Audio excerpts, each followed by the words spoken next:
요즘 우리나라에 유행어가 하나 생겼습니다.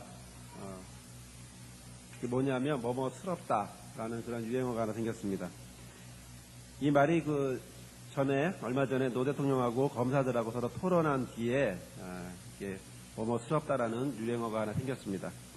예를 들어서 이 뜻은 뭐냐면 그러한 느낌이 있다 이런 뜻을 갖고 있는 뭐뭐스럽다는 예를 들어서 다정스럽다, 명예스럽다, 복스럽다, 사랑스럽다 이렇게 쓰여지는 일반적으로 이렇게 쓰여지는 단어입니다.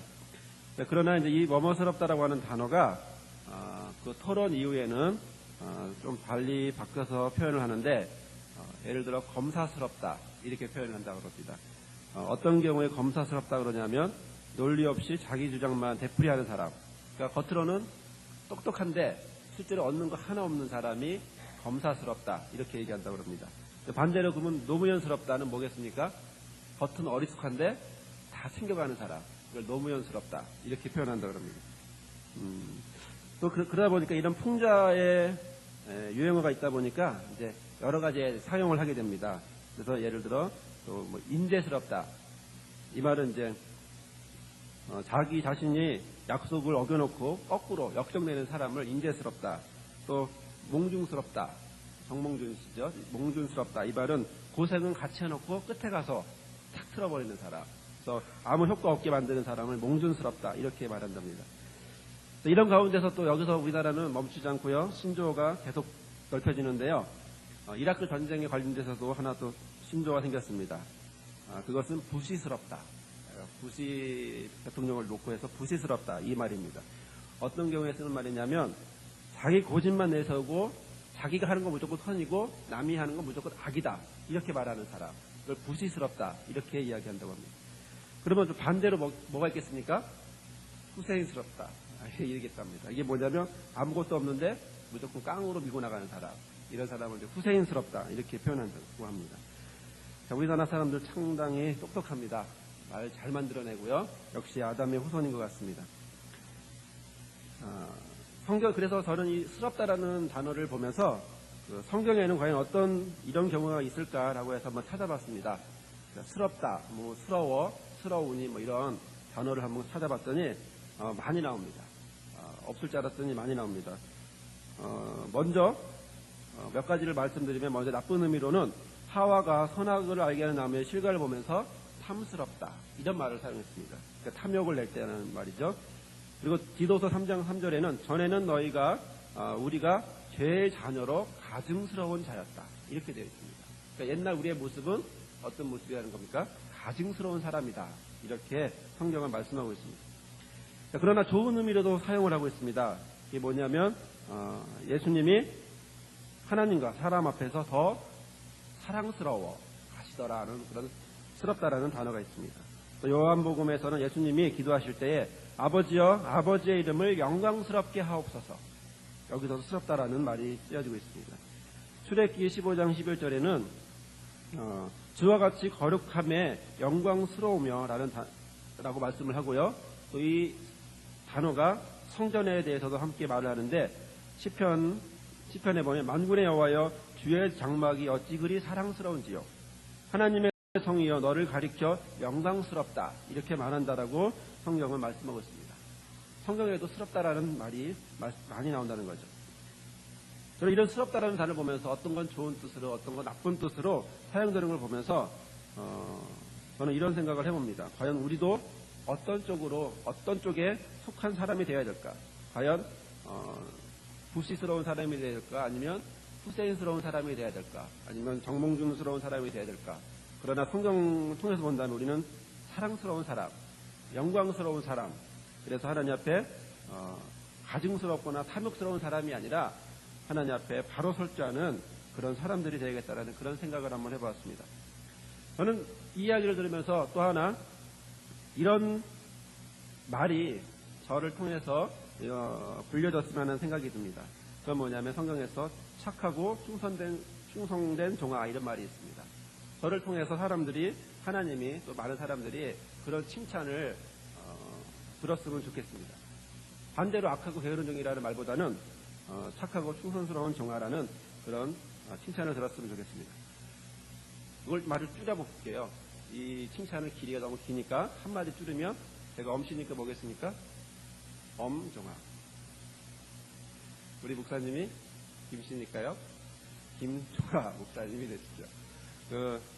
우리 목사님의 이름을 놓고 보더라도 우리 목사님은 목사님 될 수밖에 없었던 분이죠. 아멘 안 하세요?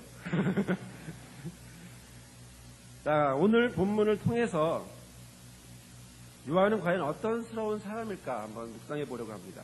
이 시간 우리 앞에서 세례 요한이 있다면 저는 이렇게 한번 물어보고 싶습니다. 세례 요한님, 당신은 어떤 뭐뭐스러운 사람입니까? 이렇게 한번 물어보고 싶습니다. 본문을 통해서 보면 비슷한 물음이 하나 나와 있습니다. 조금 다른 표현으로 되어 있긴 하지만은 제사장과 레위인들이 요단강에 와서 세례를 베푸는 요한에게 와서 물어봅니다. 19절에 너는 누구냐? 이렇게 표현되어 있습니다. 이 표현이 다른 세 가지 표현으로 되어 있는데 그것은 19절에 너는 누구냐? 21절에 그러면 너는 무엇이냐? 22절에는 너는 내 자신에 대하여 무엇이라 하느냐? 이렇게 세 번을 물어봅니다. 이 물음에 대해서 요한은 자신에 대해서 숨기지 않고 자기가 어떤 위치에 있는지 단호하게 담대하게 자기의 모습을 자기의 위치를 이야기합니다. 나는 그리스도도 아니고 엘리야도 아니고 그리고 선지자도 아닙니다. 나는 선지자 이사야 말과 같이 주의 길을 곱게 하라고 광야에서 외치는 자의 소리입니다. 이렇게 세례 요한은 말합니다. 요한은 자신을 소리라고 표현합니다. 그것도 광야에서 주의 길을 예비하는 외치는 소리라라고 자기를 소개합니다. 자기가 누구인지, 자기가 뭘 해야 되는 사람인지, 또 자기가 어떤 삶을 살아야 되는 사람인지 분명하게 아는 사람, 바로 그 사람은 바로 우리 세례 요한입니다. 소리로서 예수님을 증거하겠다라고 하는 사람, 바로 그것이 우리 세례 요한의 모습입니다. 당시 요한은 기원 후 30년경 디베리오스 황제 때 요단 강변에 나타나서 복음을 외치기 시작했습니다. 마태복음 3장 1절에는 그때라고 표현했습니다. 그리고 누가복음에서는 이것을 좀 더 정확하게 해서 3장 1, 2절에 디베리오 황제가 왕위에 오른 지 15째 해에 곧 본디오 빌라도가 총독으로 유대를 통치하고 헤롯이 분봉왕으로 갈릴리를 다스리던 때에 그때에 하나님의 말씀이 광야에 있는 사가랴의 아들 요한에게 임했다. 이렇게 성경은 말씀하고 있습니다. 요한은 독특한 복장과 또 모습으로 유대인들에게 나타납니다. 그리고 광야에 외치는 소리가 됩니다. 그리고 광야에서 살면서 맨발에 수염이 덥수룩하고 또 낙타의 털옷을 입고 가죽띠를 두르면서 음식은 메뚜기와 석청을 먹으면서 하나님의 복음을 외칩니다. 이런 모습을 하고 세례 요한은 유대인들에게 하나님의 복음을 외치는데 그것은 바로 하나님의 나라가 가까웠으니 회개하고 복음을 믿으라. 이렇게 하나님의 선교의 말씀을, 복음의 말씀을 전했습니다. 그리고 그에게 나오는 유대인들에게 회개의 세례를 베풀었습니다. 또 바리새인들과 사두개인들에 대해서는 독사의 자식들이다 라고 비판을 하면서 그는 유대인들에게 나타나서 외치는 소리가 되었습니다. 이런 모습을 보면서 유대교 종교 지도자들은 자신들을 위협하는, 자신들을 비판하는 세례 요한에 대해서 조사단을 파견하지 않을 수 없었습니다. 사람들이 점점 요한에게 몰리고 있고 또 요한은 그 자신들을 욕하고 있고 그리고 유대인에게는 세례를 주지 말아야 하는데 세례를 주고 있기 때문에 그렇습니다. 왜냐하면 당시 유대교에도 세례라는 것이 있었는데 그것은 이방인이 유대인에게 들어왔을 때 죄를 용서해주는 이런 의미에서 세례를 주었습니다. 다시 말씀을 드리면 요한의 세례는 유대교 전통 안에서 주는 세례가 아니라 전통을 무시한 채 다른 표현으로 더 이상 교리적으로 세례를 받을 필요 없는 하나님의 백성, 이미 하나님으로부터 선택된 그 백성들에게 요한은 하나님의 회개의 세례를 주고 있었던 것입니다. 그러한 상황에서 파견된 제사장과 레위인들은 요한을 만나서 묻습니다. 상부에 보고하기 위해서 그에게 묻습니다. 너는 누구냐? 22절에 우리를 보낸 이에게 대답하게 하라. 그리고 내가 무슨 자격으로 또 무슨 권위로 세례를 주느냐라고 묻습니다. 자, 그러면 이렇게 묻는 바리새인들은 과연 누구입니까?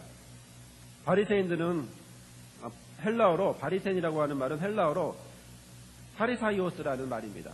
또 히브리 말에 파라시라고 하는 말에서 생긴 말입니다. 그 의미는 뚜렷이 드러나게 하다, 선포하다라고 하는 뜻으로 분리자라는 뜻을 가지고 있습니다. 즉 자기는 거룩하기 때문에 다른 자들과 다르다, 다른 자들과 구별되다라고 그들은 생각했습니다. 원래 이들은 시작은 좋았습니다. 시작은 선한 것이었습니다. 그들이 마카비 전쟁이라고 하는 독립전쟁 후에 나라가 어려워지고 당시의 외부 세력과 야합하는 정치적인 흐름에 반대해서 저항적인 성격으로 이들이 생겨났습니다. 마치 우리나라의 친일파에 반대한 독립운동가처럼 그런 모습으로 바리새인은 시작한 것입니다. 그런데 시간이 흐르면서 너하고 나는 다르다라는 의식이 강해지고 점점 그것이 형식과 외식주의로 깊이 빠져들어갔습니다. 이렇게 되자 그들의 영적 상태는 점점 타락하게 되고 율법은 너무나 잘 알고 지식적으로 너무나 잘 알지만 메시아에 대해서는 바른 신앙을 전혀 갖지를 못했다라는 것입니다.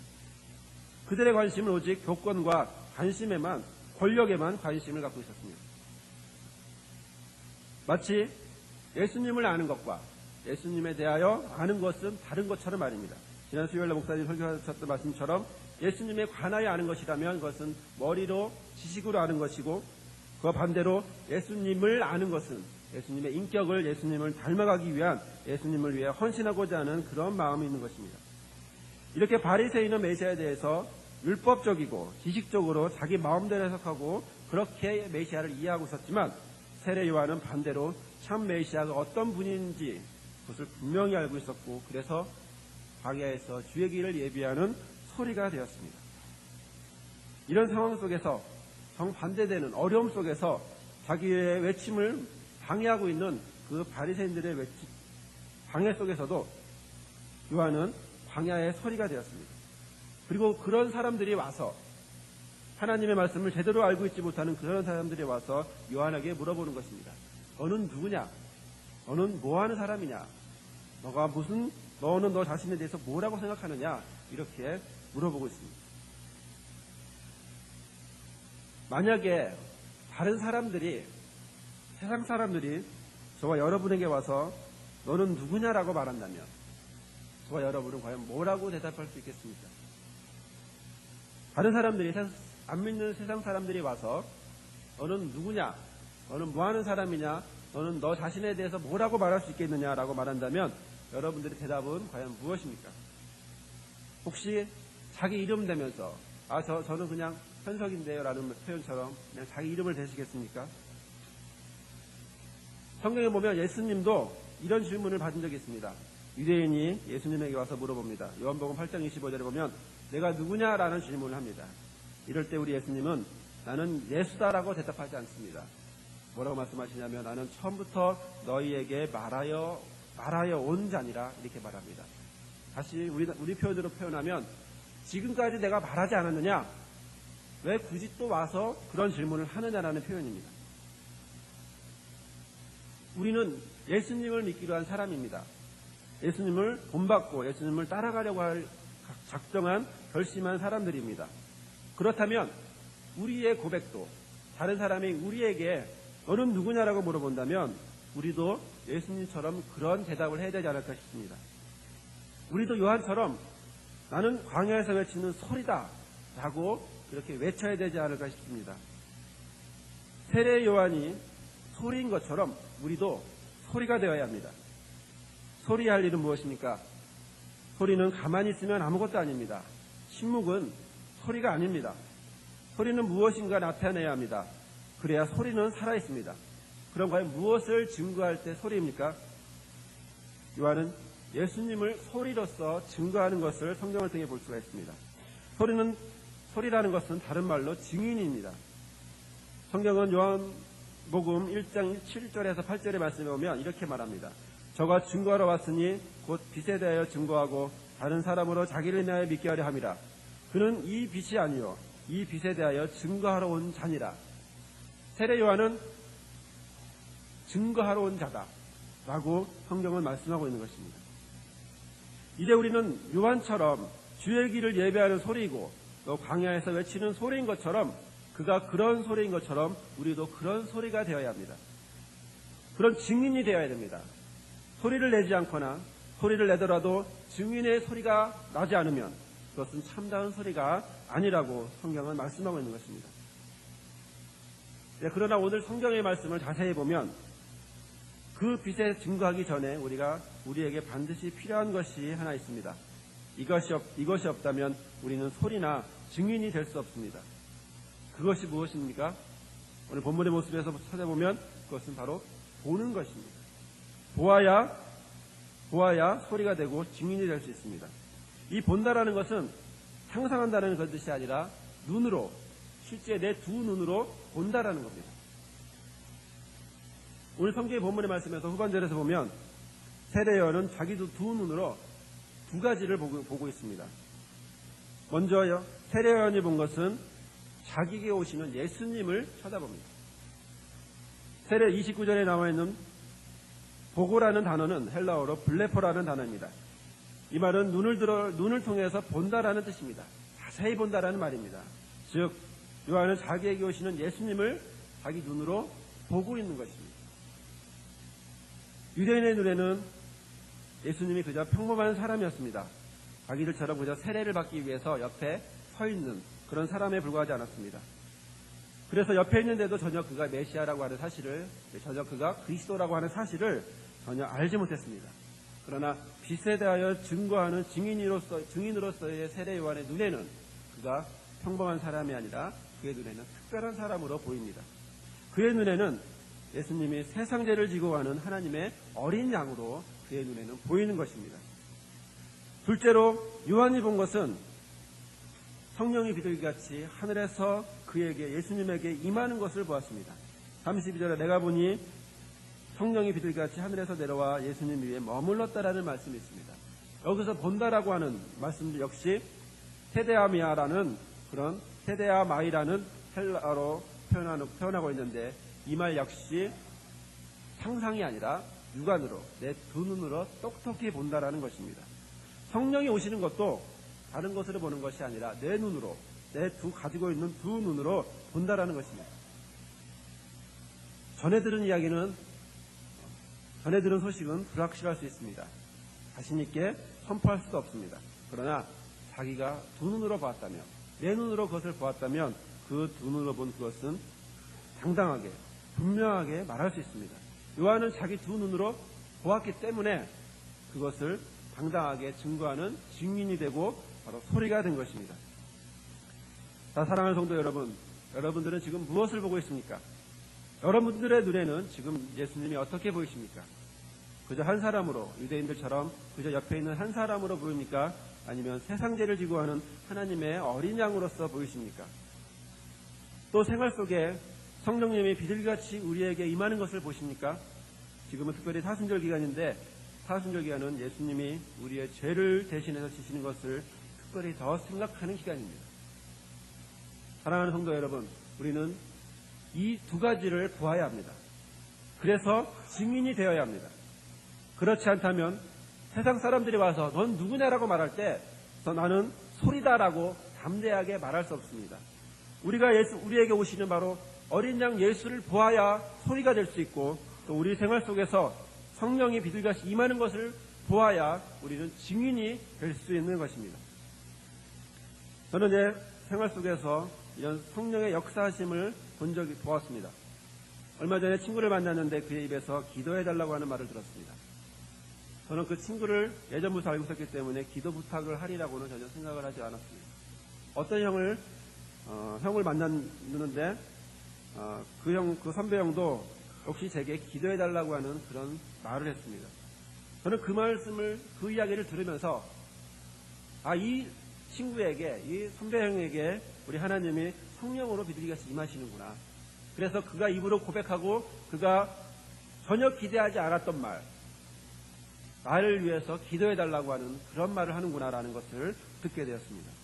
그들은 둘 다 한결같이 이렇게 고백을 합니다. 난 내 인생이 내 마음대로 되는 줄 알았어. 그런데 내 인생은 내 인생이 아니더라. 하나님이 이렇게 여기까지 나를 인도하는 것을 이제야 알았어 라고 고백하는 것을 들은 적이 있습니다. 저는 제 삶을 통해서도 제 과거의 한 경험을 통해서도 성령이 임하는 것을 본 적이 있습니다. 그것은 신학교 입학할 때 일이었습니다. 그해 저는 친구하고 교회 누나하고 3명이서 신년 3일 금식 기도를 하기 위해 기도원으로 올라갔습니다. 모두 대학을 가기 위해서 기도하기 위해서 올라갔습니다. 한 사람은 경영학과에 입학하기 위해서 올라갔고요. 또 한 사람은 귀장 목사가 되기 위해 올라갔고요. 한 사람은 순신대 목회학과가 입학하기 위해서 3명이 올라갔습니다. 그리고 3명은 기도원에 올라가서 3일을 금식하고 내려왔습니다. 이 셋 중에 과연 저는 어디에 있었을까요? 경영학과에 있었을까요? 아니면 한신대 가려고 했을까요? 아니면 순신대 가려고 했을까요? 저는 일반학과에 가려고 했었습니다. 일반학과에 가려고 그렇게 해서 기도원에 올라갔는데 거기서 기도원에 깨달은 것은 목사는 내가 되는 것이 아니고 우리 예수님이 목사님이구나. 나는 그저 도구로 사용될 뿐이구나라는 그런 감동을 받고 신학과에 입학했습니다. 그리고 지금 이렇게 목사가 되어 있습니다. 우리 교회 누나는 기도대로 순신대 목회학과를 입학했고 지금 선교사로 지금 헌신하고 있습니다. 그러면 목사가 되고 싶어 했던 그 친구는 과연 지금 뭐하고 있을까요? 그 친구는 기도원에서 내려와서 컴퓨터 쪽으로 갔습니다. 그리고 지금은 컴퓨터 쪽에서 일을 하고 있는데 지금은 어머니가 억지로 주일날 데리고 가고 있습니다. 가기 싫은데 정말 죽겠다 그러더라고요. 오늘 말씀을 통해서 우리는 볼 수 있는 것이 하나 있습니다. 그것은 바로 저와 여러분은 보아야 한다라는 사실입니다. 나의 죄를 지고 우리에게 오시는 바로 하나님의 어린 양 예수님을 보아야 합니다. 또 내 삶 가운데 오셔서 모든 것을 책임지시고 인도하시는 성령님의 역사를 우리는 보아야 합니다. 이것을 본 요한은 본문 마지막에 이렇게 말합니다. 내가 보고 그가 하나님의 아들이심을 증거하였다. 내가 보고 그리고 하나님의 아들인 것을 내가 증거한다라고 말합니다. 그렇습니다. 요한이 그것을 보았기 때문에 예수님이 하나님의 아들이신 것을 증거한다라는 것입니다. 그가 증거하기 위해서 증인이 되었고 그리고 내가 누구냐라고 말할 때 이미 나는 보았기 때문에 나는 광야에서 주의 길을 예비하는 소리다라고 세례 요한은 단호하게 분명하게 말할 수 있었습니다. 이런 모습을 하고 있는 세례 요한에 대해서 우리 예수님은 칭찬해 주십니다. 누가복음 7장 28절에 말씀합니다. 내가 너에게 말하노니 여자가 나온 자 중에 요한보다 큰 이가 없도다. 이 칭찬은 요한이 가장 큰 사람이다. 이렇게 말하고 있는 것입니다. 우리가 보기에 광야에서 힘들게 살아가고 있고 또 죽을 때도 편안하게 죽은 것이 아니라 목배임을 받아 그렇게 죽었던 그 사람이 과연 큰 사람일까라고 생각이 드는데 우리 예수님은 그에게 대해서 한마디로 말합니다. 요한은 여자가 낳은 자 중에 큰 사람이다. 오늘 에스더의 헌신 예배입니다. 우리 서러벌 교회에서 젊은 주부로서 또 신앙으로 살고자 애쓰는 우리 에스더 회원들의 모습을 보면서 또 그들이 하나님 앞에 헌신하고자 원하는 모습으로 드리는 예배입니다. 이제 말씀을 정리하면서 저는 에스더 회원 여러분에게 한 가지 물어보고 싶은 것이 하나 있습니다. 여러분들은 요즘 어디에 제일 관심이 있습니까? 지금 여러분들의 주 관심은 과연 무엇입니까? 저는 에스더 회원님들의 카페에 한번 들어가 봤습니다. 글을 한번 이렇게 쭉 읽어봤는데요. 많은 분량들이 어디에 관심이 있고 글을 쓰는 건 관심이 있다는 거겠죠. 그러니까 글을 보면서 느꼈던 것은 자녀들의 관심이 아주 많더라고요. 그리고 자기 어떤 생각들이 자녀 속에서 많이 표출되는 걸 볼 수가 있었습니다. 물론 그 자녀들을 이야기를 하면서 그 자녀들을 잘 키워야겠다, 바르게 키워야겠다 이런 마음에 어머니의 마음을 있는 것을 보았습니다. 당연한 마음입니다. 그런데 어떻게 키우는 것이 과연 잘 키우는 걸까요? 얼마 전에 친구로부터 이런 얘기를 든 적이 있습니다. 자기 교회 어느 집사님에게 물어보았답니다. 자기 그 집사님이 자녀가 교회를 안 나오기 때문에 물어봤답니다. 집사님 요즘 아무개가 자꾸 교회를 빠지는데 왜 그렇죠? 이렇게 물어봤더니 그 집사님이 이렇게 말하답니다. 요즘 우리 아이가 공부하느라고 너무 힘들어서 주일 아침에라도 좀 자게 좀 내버려뒀다고 그렇게 말하는 집사님의 이야기를 친구로부터 들었습니다. 저는 이야기를 들으면서 생각했습니다. 자기는 예수님을 보고 자녀들은 예수님을 못 보게 하는구나. 자기는 예수님에게 큰 사람이 되고 싶으면서 자기 자녀들은 예수님에게 칭찬 듣지를 못하게 하는구나. 칭찬 듣기를 원하지 않는구나. 만약 그렇다면 정말 예수님은 그 사람을 칭찬해 주실까? 큰 사람으로 칭찬해 주실까? 성도 여러분, 자녀를 만약 사랑하신다면 예수님을 보게 해주셔야 합니다. 영어 단어 하나 더 외우고 수학 문제 하나 더 외우는 것, 수학 문제 하나 더 푸는 것이 중요한 것이 아니라 예수님을 보게 해 주어야 합니다. 사랑하는 자녀들에게 주의 길을 예비하는 소리가 되어 주어야 합니다. 남편에게도 부모에게도 주의 길을 예비하는 소리가 되어야 합니다. 지금 우리 가족들에게 역사하시는 성령님의 우리 가족들에게 역사하시는 그 모습을 우리는 지켜보아야 합니다. 지금 이 시간 우리 예수님은 세상죄를 지고 가는 하나님의 어린 양으로서 우리에게 오고 있습니다. 지금 이 시간 성령님이 우리의 삶을 책임지시고 인도하시려고 우리에게 오고 있습니다. 우리 가족과 우리 교회 위에 비둘기같이 우리 성령님께서 임하시고 계십니다. 그것을 우리는 두 눈으로 똑똑히 보아야 합니다. 그리고 우리는 그것 때문이라도 우리는 예수님에 대하여 우리는 세례 요한처럼 소리가 되어야 합니다. 우리는 이 소리가 되기 위해서 기도해야 합니다. 우리가 기도하지 않으면 우리는 소리가 될 수 없습니다. 세례 요한은 광야에서 그냥 외치기만 한 것이 아닙니다. 세례 요한은 기도했습니다. 그리고 참다운 소리가 되게 해달라고 기도했습니다. 저와 여러분도 이런 소리가 되게 해달라고 광야에서 외치는 주의 길을 예비하는 소리가 되게 해달라고 기도하는 저와 여러분이 되기를 바랍니다. 저와 여러분은 누구입니까? 저와 여러분은 광야에서 주의 길을 예비하는, 주의 길을 위하여 외치는 하나님의 소리입니다. 기도하겠습니다.